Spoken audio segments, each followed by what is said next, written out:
아멘. 여러분들 제가 누굽니까? 목사 김선영이죠. 어떻게 알아요? 제가 여러분들에게 일일이 주민등록 보여준 적도 없고 목사 증명서 보여준 적도 없고, 그런데 그 전에 여러 가지 절차가 있었을 거 아니에요? 우선 목사가 노예에 소속되려면 세례증명서, 이력서,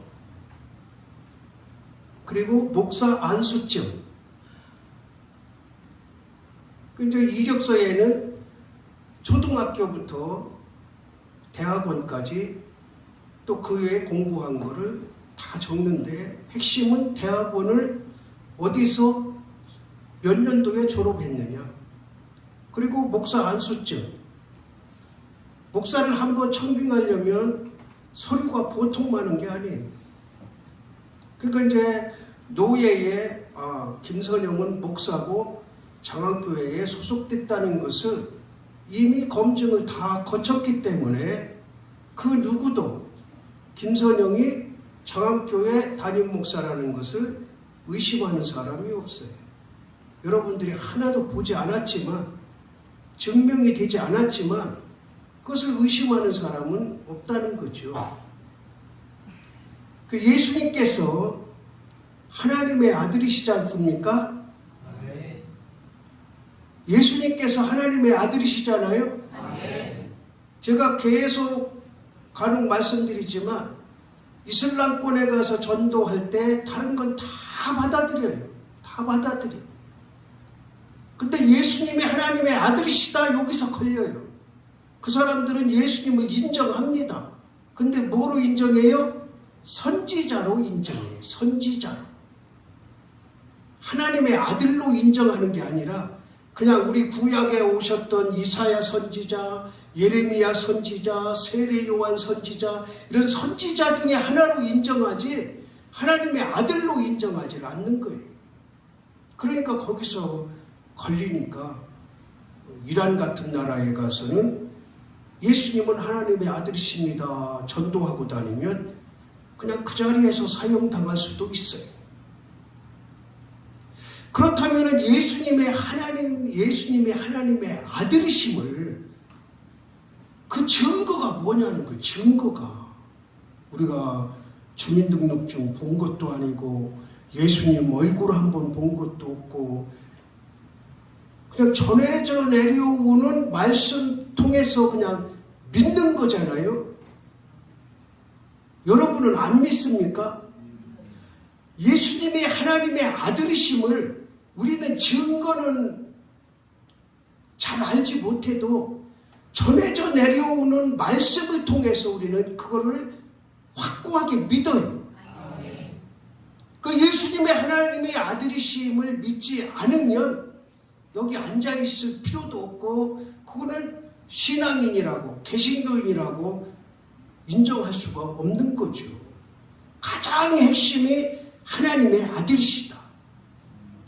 그러니까 우리가 예수님의 하나님의 아들이심을 크게 증거로 5가지를 제시를 해요. 5가지.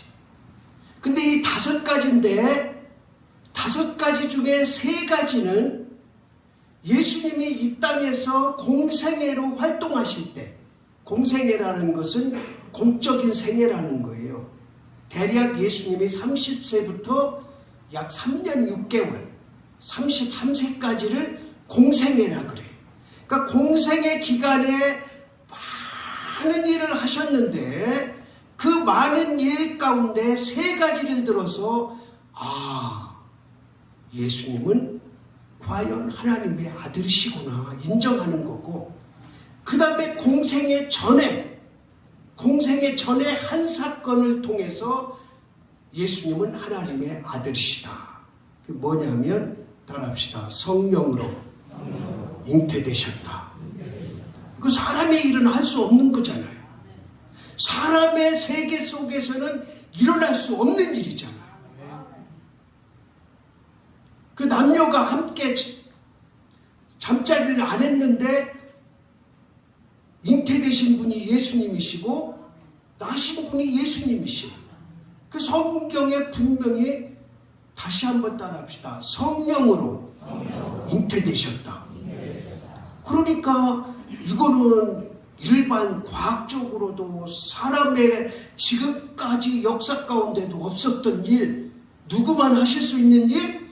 하나님만이 하실 수 있는 일. 그렇기 때문에 성령으로 잉태되신 것을 예수님은 하나님의 아들심을 증거하는 거예요. 증거.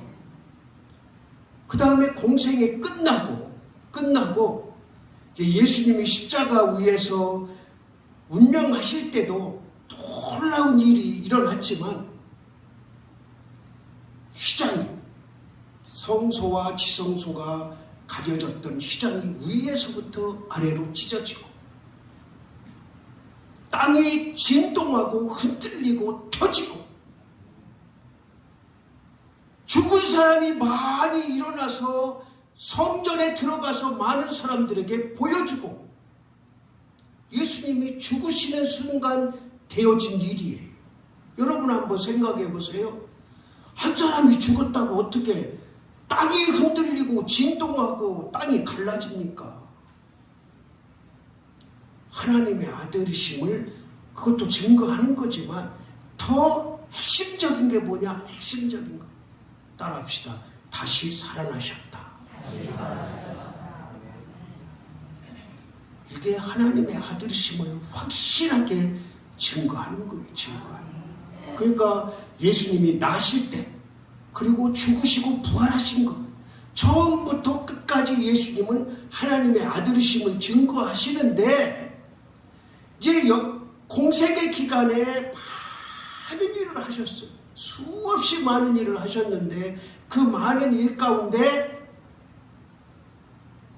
일반 사람들, 그러니까 하나님을 믿는 하나님의 자녀들도 할 수 있는 일을 많이 하셨어요. 무슨 일입니까?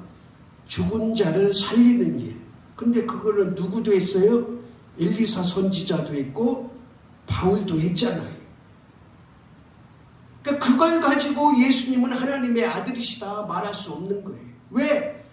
일반 사람도 간혹이지만 하니까. 그러면 엘리사도 하나님의 아들이고 사도 바울도 하나님의 아들이어야 되잖아요. 그런데 다른 사람은 절대로 할 수 없고 예수님만 하실 수 있는 일, 이 세 가지를 들어서 이러니까 예수님은 하나님의 아들이시구나. 첫째가 뭐냐? 따라합시다. 오병이어의 기적. 우리가 성경을 읽으면서 사복음서에 다 나오니까 이 사건을 그냥 그럴 수 있지, 그렇게 인식하면 안 돼요.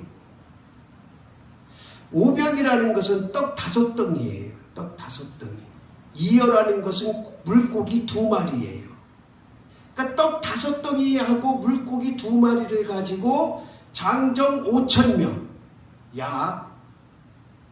그러면 거기에 모인 자가 장정만 5,000명이니까 성경에서는 장정 5,000 있을 때는 곱하기 약 4나 3을 해요. 왜? 장정하고 같이 딸린 사람이 아내, 자식 최소한 둘 이상은 있을 것이다 해서 장정 5,000이면 약 2만 명이 되는 거예요. 2만 명. 이스라엘 백성들이 애굽에서 출애굽할 때 장정 몇만? 60만이잖아요. 그러니까 약 250만에서 300만이 출애굽을 한 거예요. 그러니까 5,000명을 먹이셨다는 것은 2만 명 이상을 먹이셨다는 얘기인데, 자, 이 도시락이에요. 도시락. 어떤 어린애가 가지고 온 도시락. 우리로 말하면 초등학생이 소풍 갈 때 싸가지고 간 김밥이나 마찬가지예요. 그 당시 주식이 여기 우리 성경에는 떡인데 영어 성경에는 빵이라고 나와요. 빵, 브레드, 빵. 그러니까 요만한 빵, 우리 어렸을 때 쑥개떡 조그만 거 하나씩 먹던 그런 빵, 그걸 5개 도시락에 싼 거예요. 그리고 물고기 2마리를 옆에다가 반찬 겸 해서 가지고 있던 거를 예수님이 가지고 오라 그래서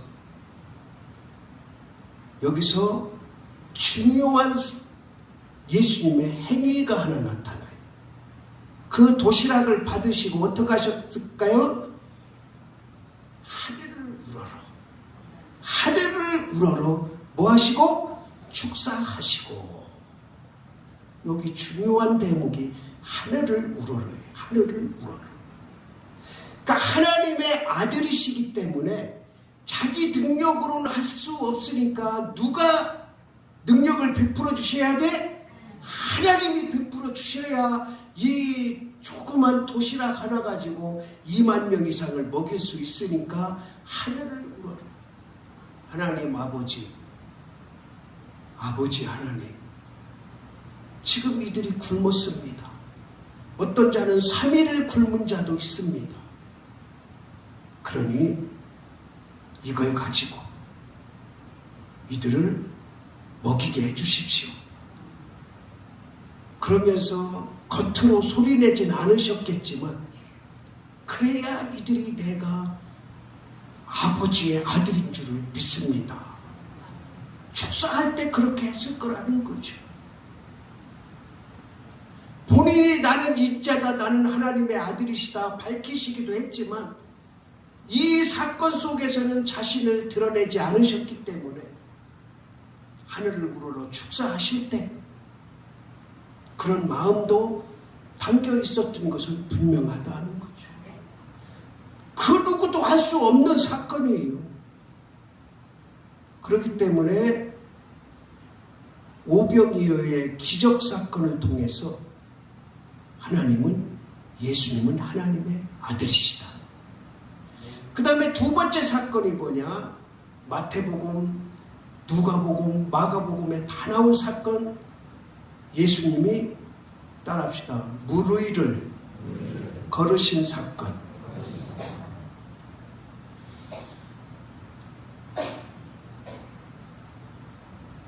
아주 예전에, 오래전에 이제 목사님이 설교를 했어요. 예수님이 물 위를 걸으셨습니다. 설교를 했더니 어떤 과학자가 그러더래요. 그거 가능한 일입니다. 그러면서 이론만 가능한 거예요. 이론만. 실제적으로는 가능하지 않고 이론만. 그러면서 이 과학자가 한 말이 뭐냐? 한 발을 물에 대고 이 발이 달 동안 이게 얼른 떨어지고 옮기면은 옮겨갈 수 있습니다. 이론은 가능해요. 이론. 그래서 소금쟁이는 물 위를 걷잖아요. 소금쟁이. 여러분들 소금쟁이 몰라요? 우리는 어렸을 때 소금쟁이 그 논가에서 많이 봤는데 물 위에 잘 걸어요. 그런 특수성이 있어요. 물 위를 걷는 곤충들 간혹 있을 수 있어요. 그런데 예수님 스스로가 자신이 이 인간의 몸을 입은 사람이 물 위를 걷는다는 것, 하나님의 아들 아니면 불가능하다.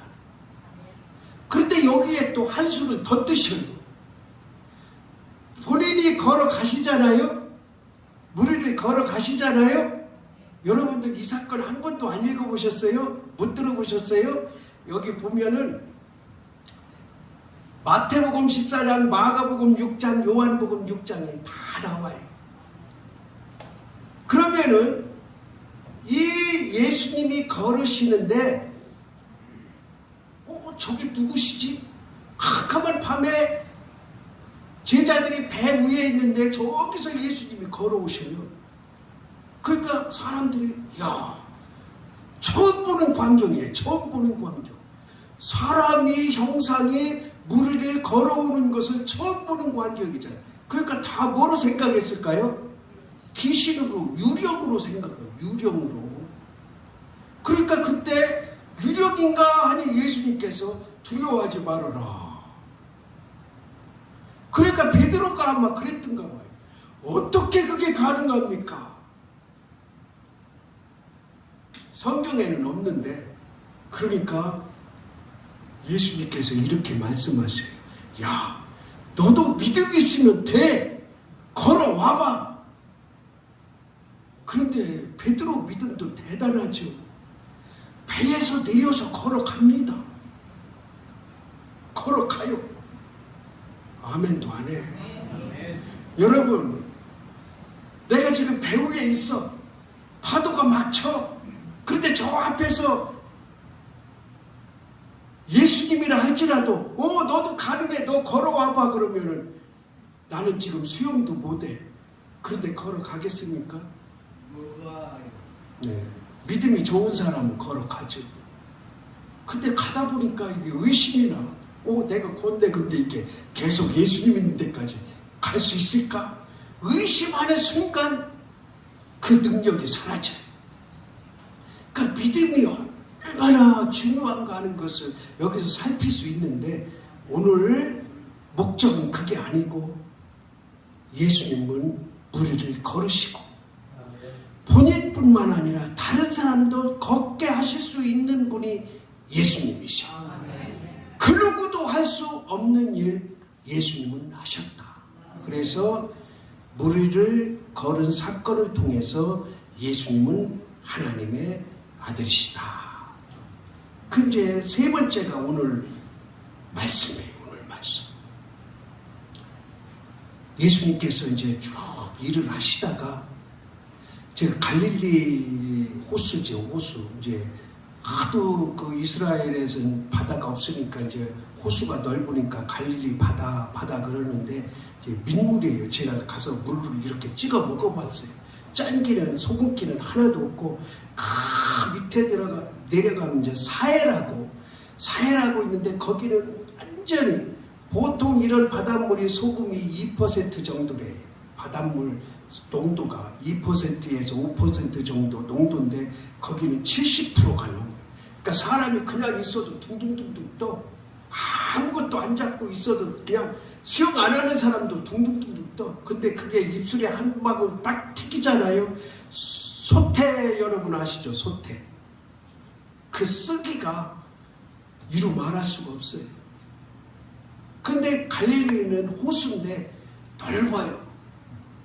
상당히 넓어요.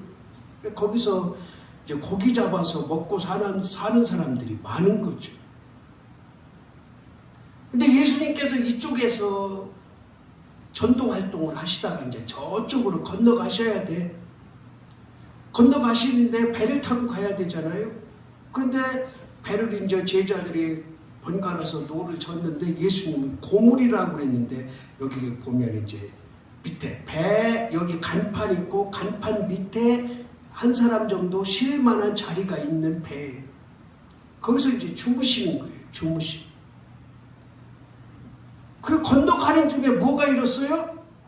광풍이 일었어요. 광풍이라는 것은 미친 바람이라는 거. 미친 바람. 그냥 평상시 바람이 아니고 미친 듯이 바람이 불었다 그래요.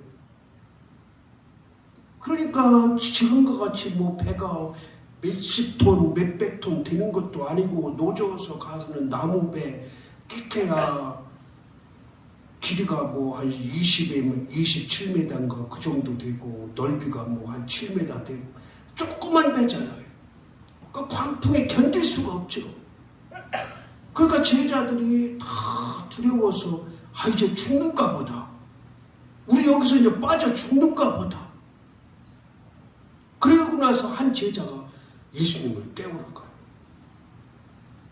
그 예수님은 미리 아셨을까요? 모르셨을까요? 아셨으니까 주무시지.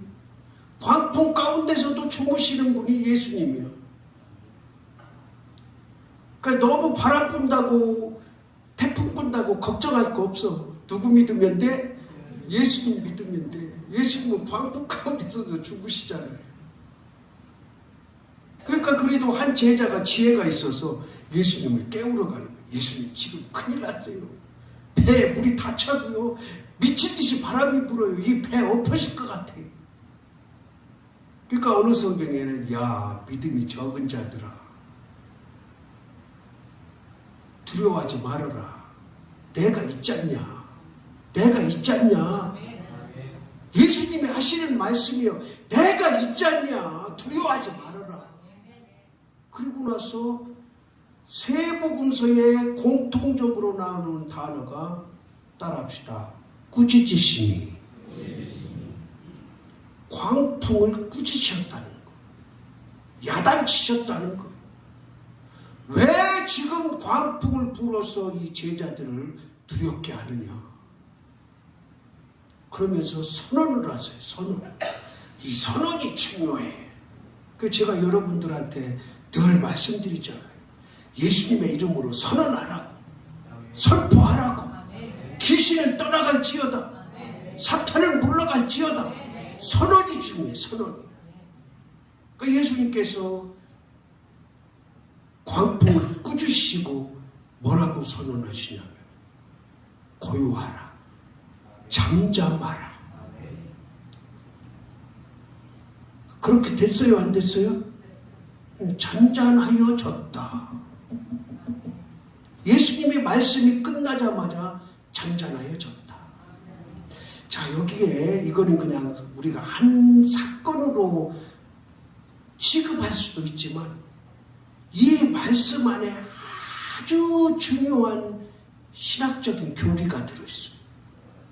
그게 뭐냐? 따라합시다. 예수님은 창조주시다. 바람을 누가 만드셨어요? 예수님이 만드셨어요. 광풍을 누가 만드셨어요? 예수님이 만드셨어요. 여러분들이 이제 태풍 오면 괴롭잖아요. 그런데 과학자들이 하는 얘기가 이 지구상의 70%를 차지하는 바다에 태풍이 없으면 태풍이 한 해라도 불지 않고 3번, 3년 연속 태풍이 없이 그냥 조용한 바다면 바닷물이 다 썩는데요. 그 물고기가 살 수가 없대요. 태풍이 불어서 바닷물을 그냥 저 밑에서부터 위에까지 한번 뒤집어 놓는 거야. 여러분들 물이 여기 그릇에 담겨 있잖아요. 그냥 두면 하루면 썩어요. 요즘 날씨. 근데 계속 저으면 썩어요? 안 썩어요? 안 썩어요. 왜 그러냐? 젓는 동안에 공기가 이 밑에로 물이 바뀌면서 공기가 이렇게 접촉을 하는 거죠. 근데 그냥 놔두면 밑에 물은 공기를 접촉을 못해요. 그러니까 금방 썩는 거예요. 그 광풍이 불고 태풍이 불어서 그 바닷물이 막 뒤집어질 때 이 바닷물에 있는 공기를 접촉하는 거예요. 그래서 정화가 돼요.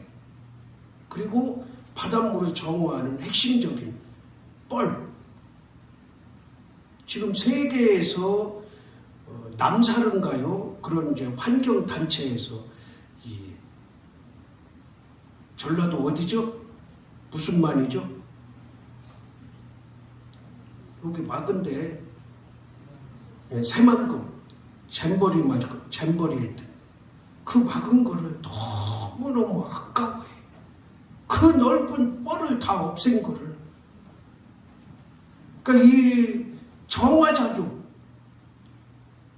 그러니까 하나님께서 예수님과 같이 태풍을 만드시고 광풍을 만드신 이유는 우리를 괴롭게 하고 힘들게 하려고 하신 게 아니고 이 지구를 사람이 살 수 있도록 지켜나갈 수 있게 하시기 위해서예요. 근데 그거를 만드신 분이 누구냐? 예수님이시죠. 그러니까 예수님의 말씀이 꾸짖음에 듣는 거죠.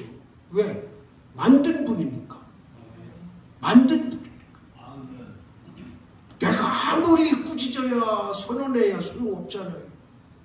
만드신 분이 꾸짖고 선언하니까 그게 이루어지는 거죠. 다시 한번 강조합니다. 예수님은 따라합시다. 예수님은 하나님의 아들이십니다.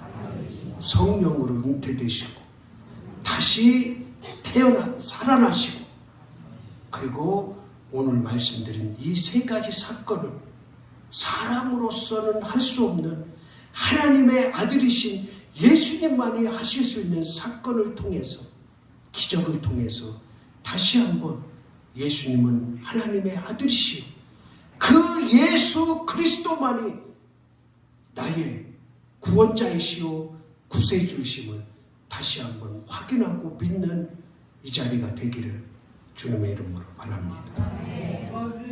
하나님 아버지, 지금은 세상이 어지러워 다른 종교에도 구원이 있다 헛소리들이 우리 귀에 들립니다. 그러나 오늘의 말씀을 통해서 예수님은 하나님의 아들이심이 확실한 것이고, 그 하나님 아들이 이 땅에 오신 것은 십자가에서 죽으시고 다시 살아나셔서 우리를 구원코자 하심을 다시 한번 확고하게 믿고 나가게 하옵소서. 앞으로 세상에 많은 일들이, 어지러운 일들이 있을 때 이 확고한 믿음이 흔들리지 않게 하시고, 천국 가는 그날까지, 예수님 다시 오실 그날까지 이 믿음으로 나가게 하옵소서. 예수 그리스도의 이름으로 기도드리옵나이다. 아멘.